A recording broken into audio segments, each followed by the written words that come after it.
ನಮಸ್ಕಾರ ವೀಕ್ಷಕರೇ.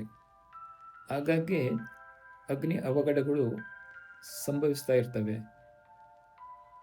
ವೈರಿಂಗ್ ಮತ್ತು ವಿದ್ಯುತ್ ಉಪಕರಣಗಳನ್ನು ನಾವು ಆಗಾಗ ನಿಯಮಿತವಾಗಿ ಪರಿಶೀಲನೆ ಮಾಡ್ತಾ ಇರಬೇಕು.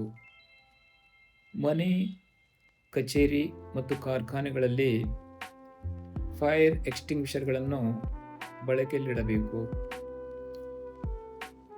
ತುರ್ತು ನಿರ್ಗಮನದ ದಾರಿಯನ್ನು ಸದಾ ತೆರವು ಮಾಡಿಟ್ಟಿರಬೇಕು.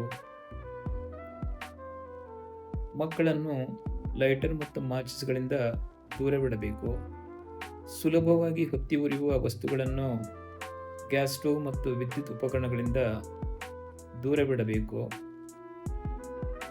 ಮತ್ತು ಅಗ್ನಿ ಅವಘಡವಾದ ಕೆಲವೇ ಕ್ಷಣಗಳಲ್ಲಿ ಅಗ್ನಿಶಾಮಕ ದಳದವರಿಗೆ ವಿಷಯವನ್ನು ತಿಳಿಸಬೇಕು. ಹೀಗೆ ಕೆಲವು ನಿಯಮಗಳನ್ನು ಪಾಲಿಸಿದಲ್ಲಿ ಅಗ್ನಿ ಅನಾಹುತಗಳಿಂದ ಆಗುವ ಸಾವು ನೋವುಗಳನ್ನು, ಆಸ್ತಿಪಾಸ್ತಿ ನಾಶವನ್ನು ತಡೆಗಟ್ಟಬಹುದು ವೀಕ್ಷಕರೇ. ಈ ಮುಖ್ಯವಾದ ವಿಷಯದೊಂದಿಗೆ ನನ್ನೆರಡು ಮಾತುಗಳನ್ನು ಮುಗಿಸ್ತಾ ಇದ್ದೇನೆ. ನಮಸ್ಕಾರ.